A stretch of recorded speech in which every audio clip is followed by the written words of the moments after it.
All right, so we are going to learn and practice 6 different ink techniques that you can use once you start your final drawing. Hatching, cross-hatching, contouring, stippling, scumbling, and circulism. So for each one, we're going to define it, we're going to practice a little bit, and then we're going to create a value scale from light to dark using each technique. So the first technique is hatching. Hatching is repetitive parallel lines drawn close together to build shadow.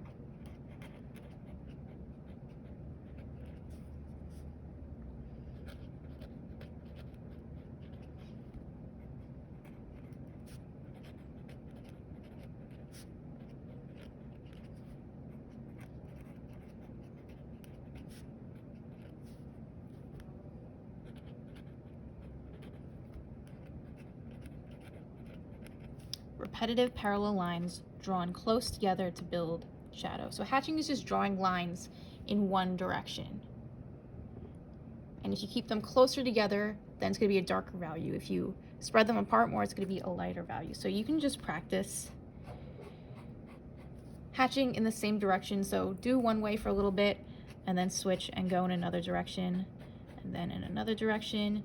And then you can do some lines that are very, very close. Then maybe some lines that are a little farther apart. You can vary in size. So these are just in one direction. There's no overlapping yet. So for your value scale, I always like to start with the darkest. And for your darkest value, you want to get your lines as close as they can in this box.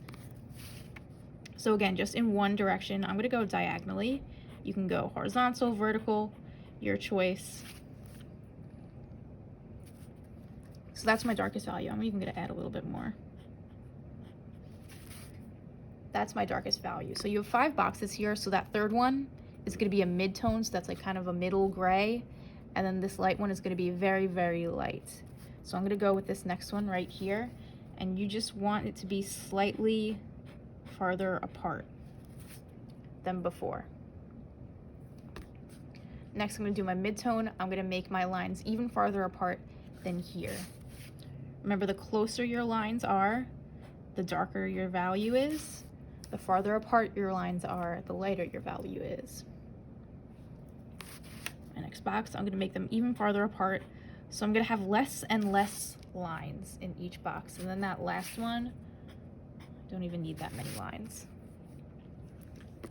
So that's our first technique, hatching. Cross-hatching is just layering a bunch of hatching on top of each other at perpendicular angles. So the proper definition for that is repetitive parallel lines drawn at perpendicular angles to build shadow.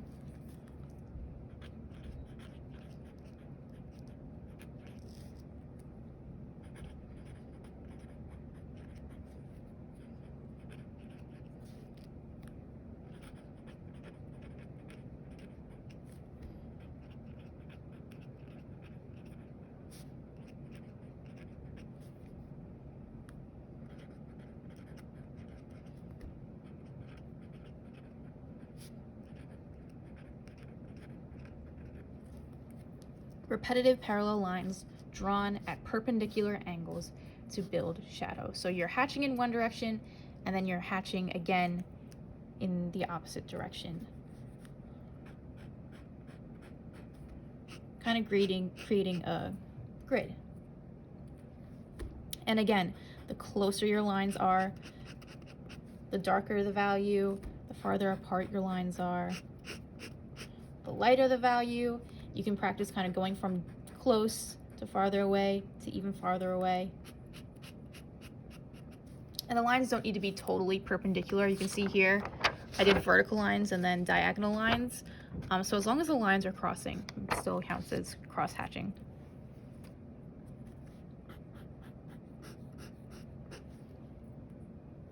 So we're going to start with our value scale. I'm going to start with the darkest value.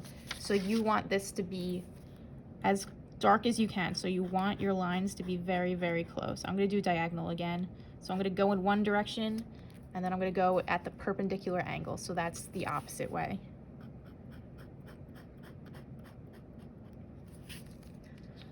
Like that. Next, I'm going to make my lines a little farther apart.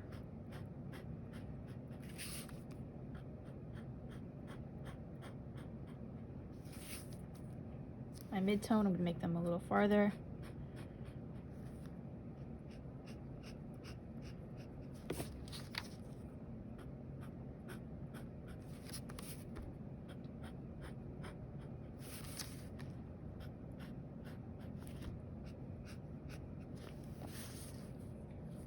So cross-hatching.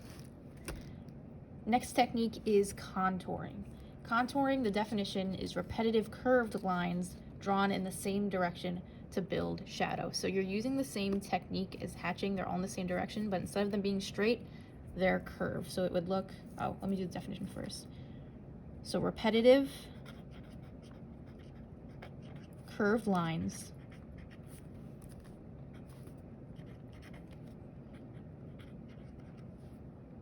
drawn in the same direction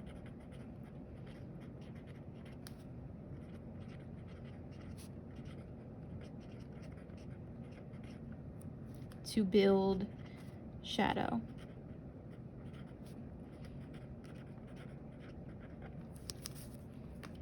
So it's just going to be curved lines in the same direction.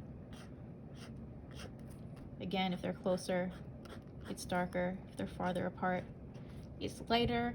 It can also be kind of like a squiggle, so it can curve multiple times.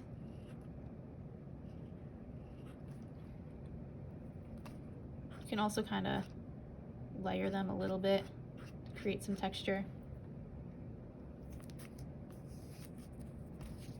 So value scale, again, I'm going to start with the darkest, and I'm just going to do it in one direction.